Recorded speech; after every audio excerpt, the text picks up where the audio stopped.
Well, hello everyone, and welcome to today's webinar, which is People First, Friction Last, the new standard for unlocking performance, well-being, and retention.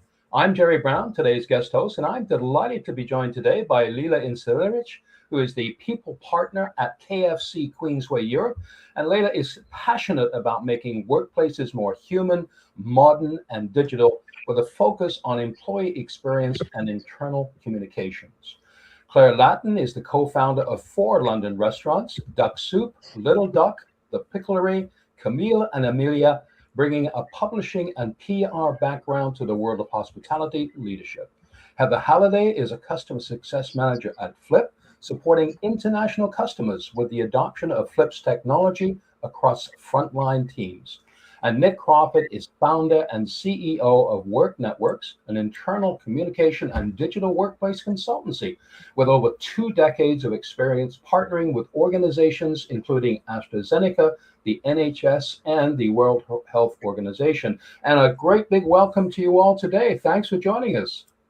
Thanks for having us. It's great to see you all, and we're looking forward to a great webinar. Anyway, today we're going to explore and how to navigate the challenges of dispersed teams and fragmented communications, from identifying friction points to replacing manual processes with more streamlined, integrated work methods. Whether your focus is engagement, consistency, or well-being, you'll leave with practical ways to address many of these challenges. But before we start, I want to remind our audience at home to ask your questions today using the chat function on your screens. We'll aim to answer all questions towards the end of the session, but in case we don't get around to all of your questions, we'll make sure we answer them after the event. And if you can let us know where you're calling in from or dialing in from today, let us know. It's always great to know where our audience is calling from. Well, what we're going to do, we're going to start with a poll because we think that will be a great way to set the tone for what we're going to be talking about today.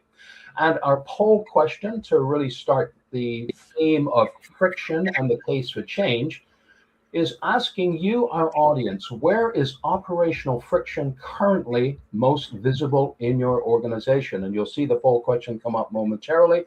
You'll have a chance to answer one of those 4 options, and we'll ask the panel to look at these and discuss exactly what they think has come from these results.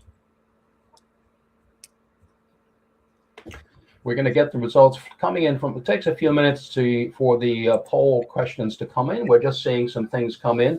So the potential answers, we're saying communication info not reaching frontline teams, shadow IT, the use of unofficial tools, which a lot of people do, manual work, paper-based or insufficient or inefficient processes, and other ones. And leading the way by quite some margin at this point, communications info not reaching frontline teams. And I think this is something that happens quite a lot. In second place, it's manual work. This is causing some of the friction. So I'm going to hand off now to Lejla and Clare to sort of discuss these results. And what do you think of the feedback so far?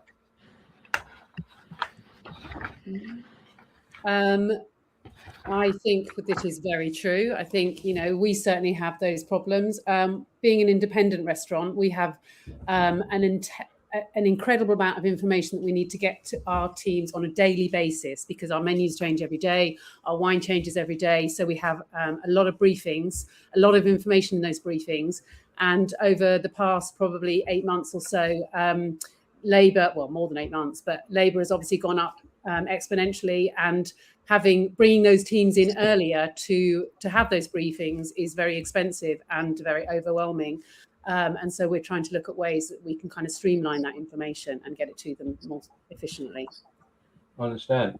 And Lejla, from your experience in KFC, how does this friction manifest itself, given the various things that you've seen in the poll questions or the poll answers? Well, if I look at this and I can see like communication in the first place, and then you have like the manual work. So this is currently like what we also had in the past, and especially in hospitality, like friction usually is not like a bad intention. It doesn't start with a bad intention, but it starts like with fragmented communication. So also before we had the platform, we had like a lot of WhatsApp groups, posters nobody reads, managers to do all the kind of communication, not reaching the frontline teams. And especially also when I see like the manual work, we had a lot of paperwork. We are like in the 21st century, but we still have a lot of paperwork. So I have to say the answers does not surprise me. So this is really what we also dealt with and what we are like currently trying to get better with that. I think also one of the biggest frictions for certainly as an employer and equally as an employee, but is being very conscious of boundaries, and the tools that we use at the moment are boundaryless. And as we move into a high state of where welfare is ever more important, mental health is ever more important, it's very important that we do address what the tools that we use to ensure those boundaries. Yeah. And I think it's really important thinking about how many of organizations now have very dispersed teams. And the biggest barrier sometimes is creating, if you like, this one team culture, the idea that irrespective of where you're located, and this could be true for you, Claire, in any of your restaurants, or certainly from Lejla, how do you go about making sure that you don't have these barriers to this sort of concept of one team? Can I? Or... Yeah. Go ahead, Lejla. Perfect. Well, of course, for us at KFC, like really one of the biggest barriers was this like real one team culture there. As I mentioned, everything depends on one manager printing it out, forwarding it, remembering it. And also like this creates a kind of distance. So, in our world, distance grows even faster because we work across many locations, roles, schedules, language backgrounds. We at KFC in Austria, we have over 50 different backgrounds. And if people do not receive the same message in a simple, really like accessible way, then the culture becomes inconsistent store by store. And one team culture starts really when everyone can hear the same voice across the same information and feel also like equally included in the business. So that is when communication really starts becoming culture.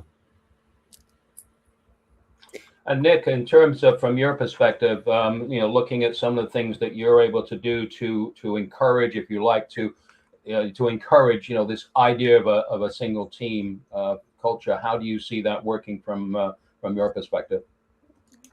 I mean, it's an interesting one, isn't it? Because having worked a little bit with Claire, for example, one team culture is an interesting thing. I know Claire, without wanting to speak on your behalf, you've got a number of different restaurants where actually each one has its very much has its own culture. Should I talk about that a little bit? Yeah, please do. Thank you. So each of our restaurants are all very individual. I mean, their values are the same. We love great food. We love fantastic wine. Every single person that works in that restaurant genuinely love hospitality. But each of the restaurants, we want to have their own different voice. So whilst we believe in the same thing, every single restaurant has a different culture, if you like. So we promote that. We kind of try to promote those individual voices and allow everybody to sort of have that special uniqueness about each one. And Claire, just to say, one of the challenges there, I think, that we're looking into, or you're looking into, is trying to figure out what are those areas where sharing across all of them is of value and is useful to everyone feeling part of something slightly bigger, whilst maintaining that restaurant level kind of thing. And for that, ultimately having a little bit of structure and you getting a handle on that in a world where at the moment there's all sorts of WhatsApps and things going on at kind of all levels. I think you're trying to get your hands on those reins a little bit. Is that fair to say? There obviously are core messages that we need to that are our culture that kind of exist and are the same across all sites. But as Nick said, we want to kind of respect those independent voices in each of the restaurants, and we want to encourage sharing across the restaurants. So, like I said, we all love the same thing. So whatever tools we develop here, we want to be able to encourage that sharing and that love and passion that each of the restaurants have. They currently are very sociable, and they talk across restaurants, and there is a lot of information, social passions that are shared. So we definitely want to embrace that in some way, but keep those unique voices alive. Lots of passion for wine and food as well, right? Which definitely goes across all of them. Yeah. You know, one of the joys. We all have that. You know, it's a small thing, but it kind of comes with when you sort of talk about merit or celebrating a win or something like that. You know, if somebody sells an incredible bottle of wine that hasn't been bought on a list for somebody's list for such a long time, that is brilliant news that we want to share across all restaurants, because we all feel so excited that somebody has bought that wine. And it's small things like that keeps that love alive. And it's a nice segue into sort of looking at that second question or the second answer in terms of shadow IT, because as you mentioned, Claire, you know, we want to see people share things, and a lot of people use, or a lot of organizations see using personal WhatsApp groups to do that. And I'm wondering, Heather, maybe I can just direct this to you in terms of how you see that, because obviously that's a great way of doing it. But does that kind of go counter to what we've been talking about, getting this one team culture? Yeah, absolutely. I love that both Lejla and Claire are using, you know, a similar solution, but they have two very different strategies based on their culture. So it's really cool. And when it comes to things like shadow IT, what we're actually hoping to do is still facilitate, especially in Lejla and KFC's case. I've seen firsthand that they're, you know, taking that WhatsApp experience, that, you know, colleague camaraderie and, you know, connection, and they're just bringing it into a well-governed app, a well-governed platform, because we know that approximately 30% of frontline workers, they're using unofficial messengers. We like to pick on WhatsApp, but it's not always WhatsApp, of course, but, you know, those ones that are not managed by official IT overview. So as you can easily imagine, you have a team, you've got someone departing, and they're not removed from the WhatsApp. Someone gets added by accident. There's a lot of things that prevent employers from protecting sensitive business data, employee privacy, and just those general upholding safety standards. So it's one of the reasons use cases we like to cover in our app, our tool. And so I might hand over to Lejla to tell you a little bit about how she made that transition. Sure. Yeah, sure. Well, also regarding these topics, person for me, if you don't provide employees with a proper communication home, they will build their own. So, and this home is usually called WhatsApp. The problem is like unofficial tools, they may feel fast and also, but they come with real risks. So also, like Claire mentioned, for example, also like well-being. So when work communication happens in personal chats, the boundary between I'm on shift and I'm just trying to eat in peace disappears very quickly. And also, second thing is, like Heather mentioned, regarding data and governance risk. We in Austria, we are like really profound about our data and privacy and everything. So when operational or employee-related information sits like in personal messaging groups, you lose control over access, ownerships, and consistency. So personal data must be shared on stored and really like appropriate security measures. And at KFC, the goal is not to demonize WhatsApp. Like, let's be honest, everybody uses it. And they're still using it also. Like, we try to get it like more in the app. But the point is that work communication should not depend on personal apps. So a professional platform, like we got it from Flip, gives people one trusted space for work with the right audience and the right permissions and the right tone. So this is also something that I wanted also to mention here. And I think it just feels so respectful to the employee. You know, the fact that we've kind of, I don't know, we've sort of abused this situation, these tools that are in our lives, and we've kind of abused it. And I find it bizarre that we're actually in this place and there is no kind of one standard system that we use, or a home that belongs to us in our workplace. Yeah, I think that's really important for everyone. Again, you know, with thinking of this one team culture, it's really important for everyone to understand and feel that they can share you know, effectively and you know, in a way that organizationally is very effective. And there is respect through and through. Yeah, indeed. Well, this is great. I think what we want to do, let's move on to another area that's really important, and we're talking about what we call streamlining the deskless experience, because again, with both Claire and your restaurants and Lejla with KFC, you've got people, in many different locations. And so we're going to ask another question that I hope will provoke some really good debate. And the question that we're going to ask is, what is the primary goal for digitizing the employee experience right now? So making that easier for employees to communicate, via a digital methodology. And our responses can be things like simplifying the daily chores. So what Claire was talking about in terms of menus and all of that kind of thing, consolidating tools. So rather than having, a lot of different ones, do we have one single tool? Scaling the reach, again, with all of the different people in different parts of the organization.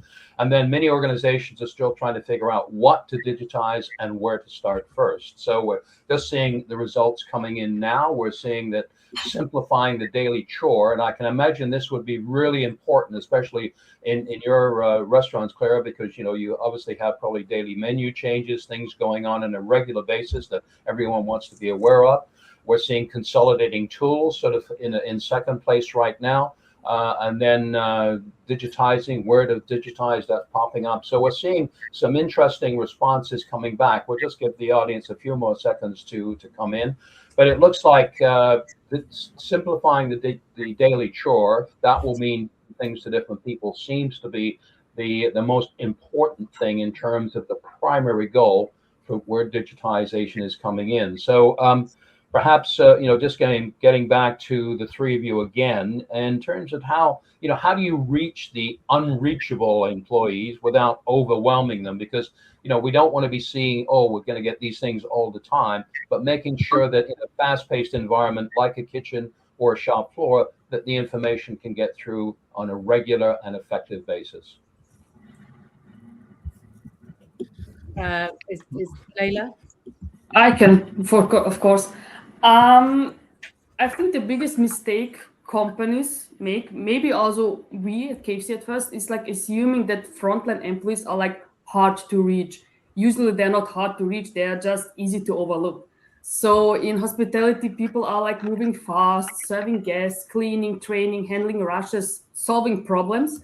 So if your communication is long, irrelevant, or badly timed, it will lose. So the answer is not like more communication, the answer is like better designed communication. So at KFC, it's simple. Make it mobile first, short, useful, and relevant. So this means important updates should be easy to find, messages should be short enough to read between real tasks, and the platform should help employees in their daily reality, not pull them away from it. So I think also tech becomes a tool when employees feel, hey, this helps me do my job, and not, great, another app to ignore.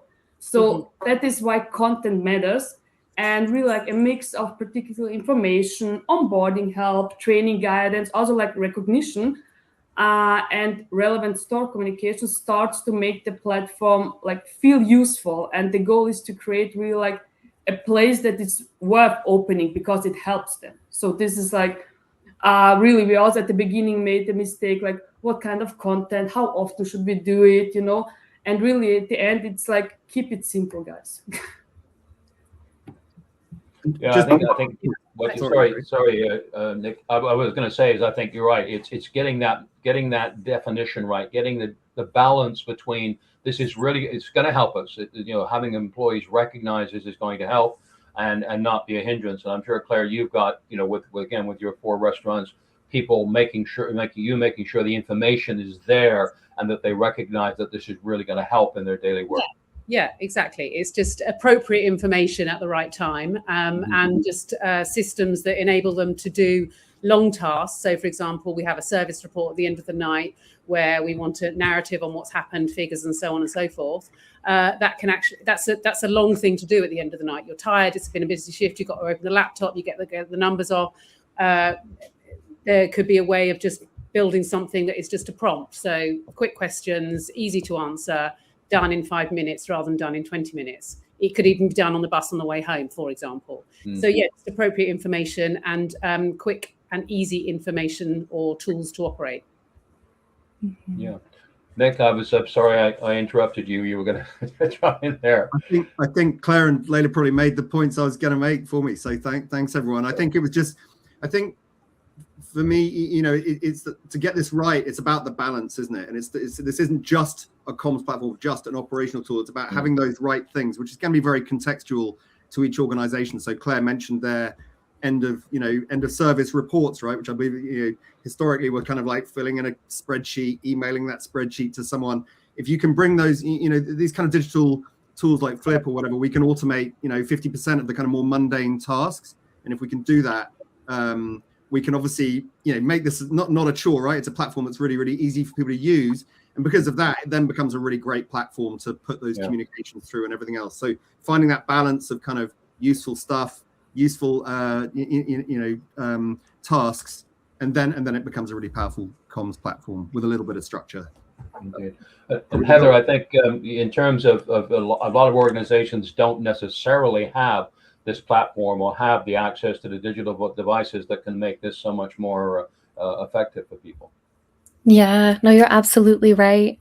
And it ties into what Lejla said, where when it comes to frontline versus maybe desk-based employees, it is so easy to overlook the frontline because at the desk, we've got company supplied phones, we've got our laptops, we've got so many devices, the reach is, you know, quite effortless. And so it's easy to say, oh, well, the frontline employee is unreachable. They've got their own personal device. But what we found actually is that the majority of the deskless frontline workers, despite not having a corporate mobile device or like any sort of digital access at all, 85% of them were open to using their personal device if and only if the app is actually adding value to their day. Exactly like Lejla said, if it's just, you know, one more task on top of an endless list of tasks, they don't want to do it. But if it's letting them check their shift schedule, it's letting them, you know, change things around, they're getting, you know, important updates when they need it. They can book holiday from their couch finally, instead of having to wait to go into their place of work, then of course you would want it on your phone. So that's been an important consideration, which is, you know, is it offering value? And one thing to note, because I know you asked about ensuring that the tech is a tool and not a distraction. Sometimes when we picture an employee on their phone on the workplace, we're like, are they playing Candy Crush? What are they doing? But what we've actually seen is it's actually eliminating the distraction, because some maybe production-based companies we've seen, they've got sort of a phone-friendly area. So it's keeping everything safe. You're not just wandering through, you know, a busy plant with your phone out, not paying attention. You're in a phone-designated area. You're using it for perhaps a safety check, and then you're getting your work done in about 5 minutes, checking over a forklift, for instance, and you're getting back to what you need to do. Compare that with dusting off an old manual, which has been updated God knows when. The actual distraction is flipping through it for 15 minutes saying, I hope this is the right safety checklist. Let's give it a go. So it's actually reducing distraction if done right. Yeah. And both Claire and Nick, you sort of hinted at some of the manual tasks that are reasonably can now be digitized. And I'm wondering, from Lejla's perspective, what impact have you seen where you've been able to take some of these manual tasks and digitize them? Well, also like regarding the manual processes, for us, it was important that you really like, I think it's also like a recommendation to start with the things that create like the most friction and chasing and inconsistency.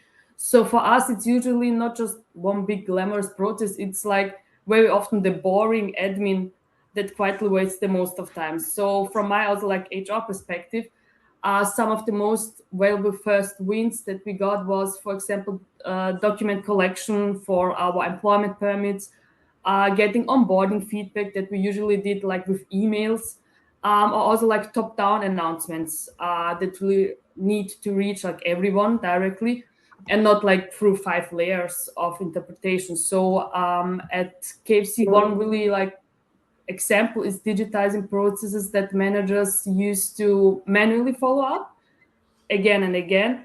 And if a manager has to chase documents, remind people, like everyone, track things in separate chats or like paper notes, that is not leadership for me. So this is like admin cardio, let us say. And so yes, you also have like shift-related workflow that matters. Payslip accesses can also matter. But I would really start with the processes that like people are currently rely on memory, paper, screenshots, or like a bit of hope. So I will really start with this one, and these are like usually the boring admin stuff. And have you seen sort of examples of before and after? So the way you used to do it and the way you do it now? Yes. So, for example, the work permits, we have a lot of course, like 4 angels working for us. And every year you have to get a new work permit. And we already did this, like we sent an email to the manager, said them, look, this employee needs a new permit. We need this kind of documentation. The manager had to go to the employee, get the documents, come back to us. And right now we are doing this with my KFC, with the app. So we are like doing tasks, and we can like really directly create a task with the employee in there, and the employee can directly in the task can read, okay, what he or she needs, and they can then really directly send us the picture from the document that we need.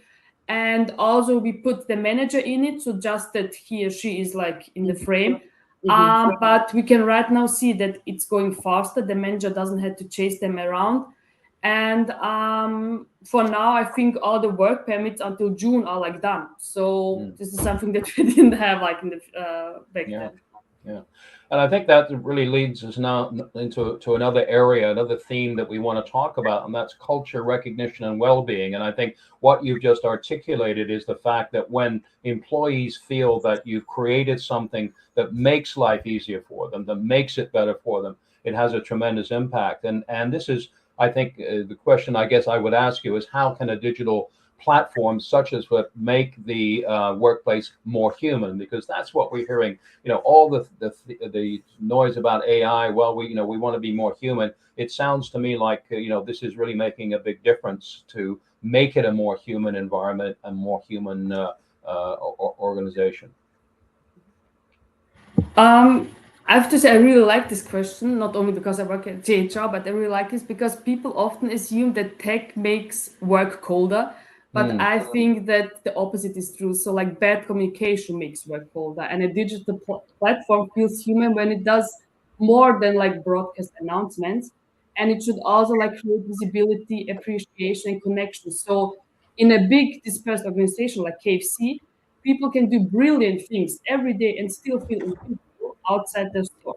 So a platform changes that. It gives teams a place to wins, to recognize efforts. For example, we have our employee of the month, to share stories about them, to connect like daily work back to company values also.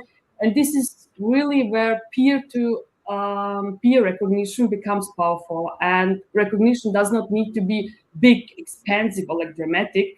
Often really like the most meaningful moments. And for like a company like KFC, this matters a lot for us. We're really behind our values. And we know hospitality can be like intense, and the pace is high, and people often hear feedback only when something goes wrong. So a digital recognition flow helps, for example, rebalance that, and it creates more moments where people feel seen, appreciated, connected. And also like on culture, values only live if they're like made visible every day. So a platform helps turn values that we have, our ones, from posters into really like stories, shout outs, examples, habits. And this is really how tech can actually feel more human. So it's not always like the bad tech and everything.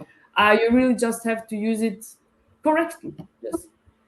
Yeah, indeed. Claire, what your experiences with this, looking at it from the same perspective? Yeah, I think that's true. I mean, we're much smaller, obviously, so we might see each other more, but actually not. And I think that tech does enable you to see each other more.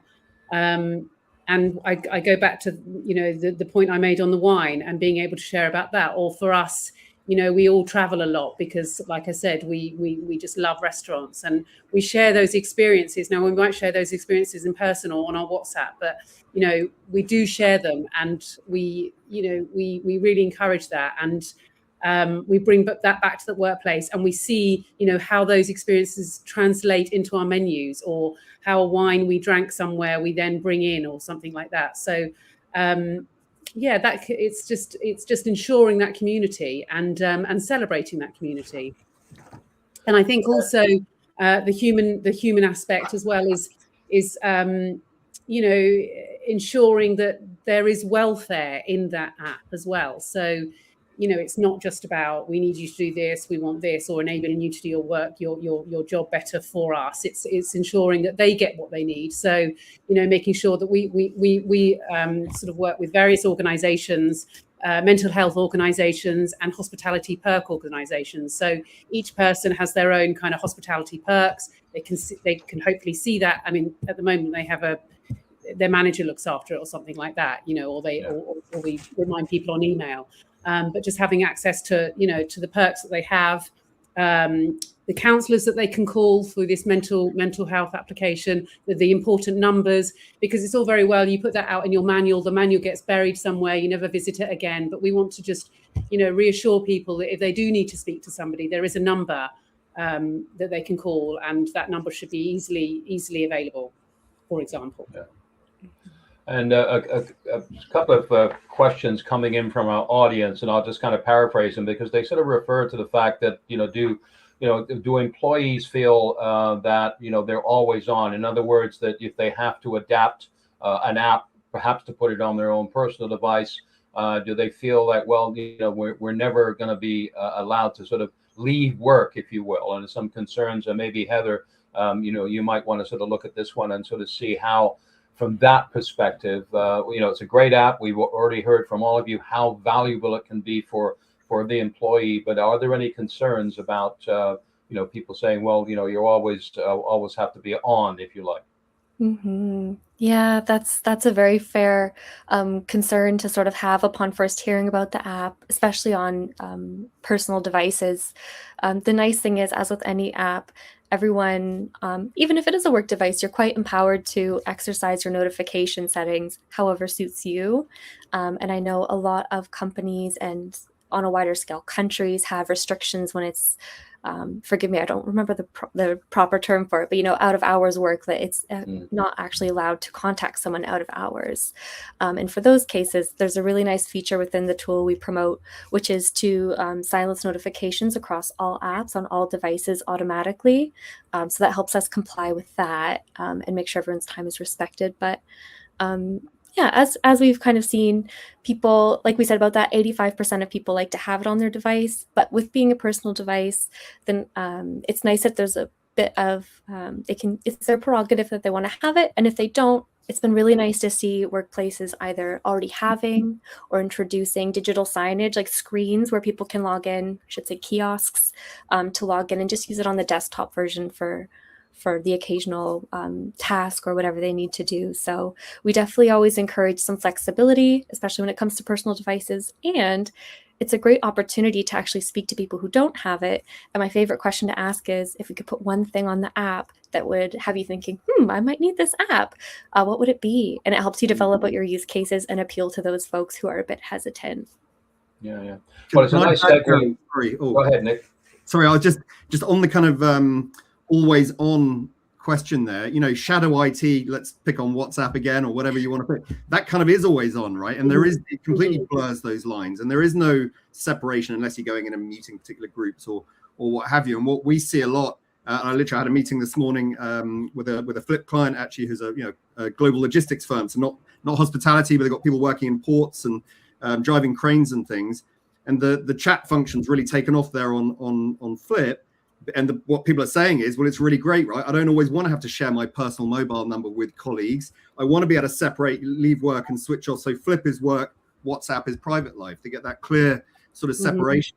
And they also get the fact that it's preloaded with all of their colleagues. So yeah, often, as I probably say, people don't want to have to share that personal mobile number necessarily with everyone they work with. Some do, some don't, but at least you can provide that kind of separation. Yeah. And I think it's, again, thinking about adoption rates is kind of our fourth theme for the day: the implementation, the strategy, the return on investment, because clearly organizationally you're going to be investing some time and money in this, so you want to make sure it works. So what are the secrets to sort of high adoption that you would consider as far as making sure that people do want to open the app every day, and they don't want to be, again, forced into it, but they're looking at it, and what are the measures of success? And again, Nick, you sort of touched on these, that you know that it's working, for the organization, but as importantly for the employee. Was that to me? Yes. Yes. Oh, yeah. Cool. Sorry. Yeah. I mean, I don't think there's necessarily any secret. I mean, there are obvious things, right, when launching any of these kind of, lead it from the top. So, Claire looking into this as the leader of her own businesses and really taking this seriously and really thinking about her employees. It doesn't get much better than that, than when you're rolling it out, because it's kind of led from the top, albeit not a hierarchical organization. I think, make it useful. Again, this is all sort of obvious stuff, right? And I think people have fallen into the trap in the past of maybe internal comms almost being in their own silo and just looking at it from a comms perspective, but not thinking about HR, operations, tech, all these other kind of use cases. So I think what we're hearing from Lejla there is there's broad value across these different departments, making it useful for the organization, for the employee, for managers, without trying to sort of boil the ocean, right, and try and solve everything, but have that critical mass of useful things there at launch. I think, and also, but make sure it is fun, right? And make sure it's a nice and easy, obviously. Yeah. Claire, what's you've as Nick mentioned, you've clearly implemented this. What's been your measure of success in terms of how well it's working for you? We haven't we're not using it yet. We're sort of going through with Nick and so on to sort of see how it can benefit us and work it out. But I mean, for me, again, it would be employee first. How does it improve their welfare? How is it going to improve their life? How, so what do they want to see immediately? They want to see how much they've been paid. They want to have access to their pay slip. They want to have access to their holiday. They want to have access to any perks, their rota. So really just kind of making sure that everything about them and what they need is in there. And secondly, what do we need? Yes. And Lejla, have you? I see there's a graphic of the My KFC app in action. How have you been able to measure success in the KFC organization? I would say for us, success was not only measured only on vanity metrics, like how many posts were published or even how many people saw this. Of course, they matter, but deeper indicators are better. For example, our employees get information faster, our new starters better supported, our managers spending less time chasing our people, and are we really saving time and reducing confusion? So the border view matters, and also because engagement is not just about clicks. So also for me, the real test is, does the app become part of the working day naturally? And here you can also see some screenshots from the app. So for example, we have also Ask AI. So we try to get all our knowledge article in the knowledge base there. So training stuff, how the first day looks like, HR stuff, and people are for example, I'm sick, what do I have to do? And they will get the answer. So that's also how you get them in there. We share our recognitions, employee of the month. We share updates when we have a new promo, new products coming in, so that all of them are aware of what is happening in the company, and not just hopefully I will get the information. And also what I mentioned regarding the task with the work permit. So we are really measuring success when we hear, for us, it's success when we hear from the people, hey, the app saved me time, I got my answers, it's helping us. So this is for us success. It's not only about the numbers and how many people we have in there. It's really about, are we saving time? Are we giving them something? So that's also, and also last year we have our employee surveys every year, a big one. And one of our weak points was the communication. So we tried to get a solution hey, guys, we hear you. We gave you now the app. And this is also how you get people in the app, using them, and also downloading it on their personal devices. Of course, some of them are not going to do it. I'm not going to force them. But we have over 80% that are doing this. And this is how you get them also in. You have to give them something. It sounds very empowering. So each and every one of them have been empowered. I love it. Empowered to manage their own working life. Yes, And I that's think it. that's a very important word. We hear that used quite a lot, empowerment, but I think when you see it in action, it really does make a real difference. And I think, Heather, you've got some perhaps an example of an organization that where that worked particularly well. Yes, absolutely. So, like Lejla said, being able to not only communicate further, but like also faster as well. When there's that speed of information, one of our customers, Edeka, one of their particular use cases was for like shift rota distribution, and they were able to increase that so it became 54% faster. And that on its own, you're like, oh, great. If there's a last minute change, staff are being informed within half an hour instead of 2 hours. Like that's nice on its own. But what you actually see in the bottom line is now those business units that are using that rota distribution, they're seeing 23% higher profitability, 18% higher sales. And while I don't have a figure for this, I also see like when communication is improved, employee turnover also, is less and less. So there's a lot of money to be spent training and retraining as you have to fill in those vacancies. So it's, the immediate gratification of, oh my gosh, I got my, my shift changes straight away. And then there's the long-term business gratification of look how it's affected our bottom line. That's great. Well, we're coming up to near the end of the webinar, and I think just as a final question to all of you, if you could give one piece of advice to anyone who knows they need tech but is afraid of the complexity, what would that be? And maybe I'll go to you, Claire. You're looking at and implementing this. What would you say to people? In terms of thinking about this, but not quite sure if they're ready for it? Indeed. I would say that I go back to what I said earlier, really, in terms of welfare. And it's like when we open our laptop or our computer, whether we're desk-based or whether we're on the floor, whatever it is. Once you open your computer or once you walk through the door at work, that is where you work. At the moment, we work in too many places. We work on our laptop, we work on the floor, we work in WhatsApp. There is no consolidation. There is no door to open, no one single door to open, and no one single door to close. Yeah. And for me to be able to bring all of that into one place for everybody to share that same language, same support, same celebration, I think is a really good thing. And that would definitely be a win for everybody. Lejla, what about you? What would you suggest to people?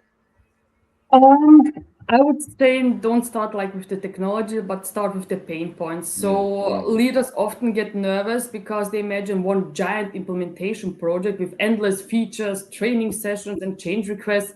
That sounds scary. And to be honest, if you approach it that way, it probably will be. So instead, start like really with one question. What is currently annoying the teams every single week? You pick 1 or 2 real problems, solve those first. And then you build from there. So people really then support what helps them. And my advice would be don't digitize just for the sake of digital. So really digitize what causes daily pain, or like in KFC language, do not try to launch, the whole bucket at once. Like start with the pieces people actually want to eat. So this would be my advice for them. I think that's great piece of advice. Nick and Heather, Nick, just from your perspective. Yeah, I've got to say, Mike, the quote of the day, Lejla, you said earlier, then Frontline, whatever we want to call them, our colleagues out there in the front of the business, they're not hard to reach. They're easy to overlook. I thought that was really, I'm going to steal that if that's okay. Then also, you kind of made the point I was going to make, which is start small, which is focus on those pain points. You need a few of them to get the thing launched. But I love that idea of focusing in, not trying to boil the ocean, that overused phrase or whatever. So yeah, brilliant. But thanks, Lejla, for that phrase. Too easy to overlook. Heather, final word from you?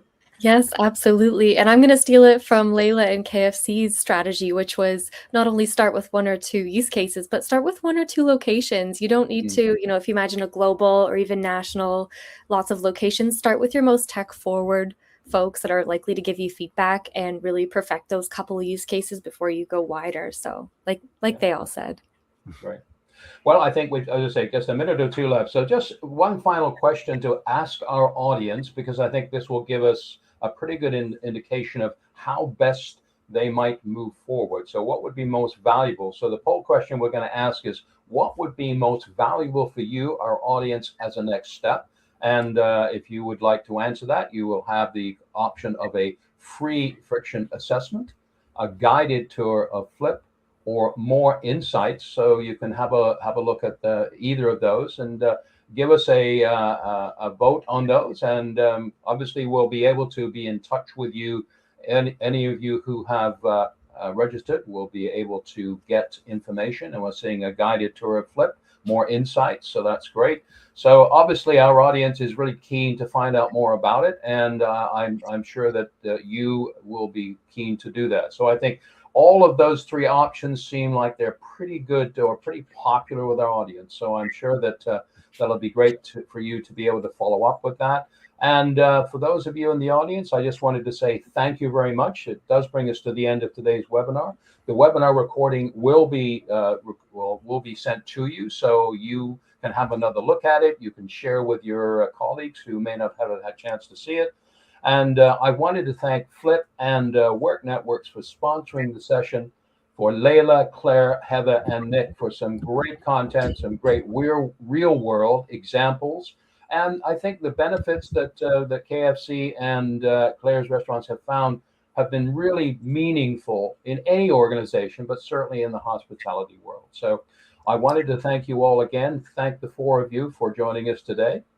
And just to remind everyone, be careful out there. Thanks, Jerry. Thanks. Thank you.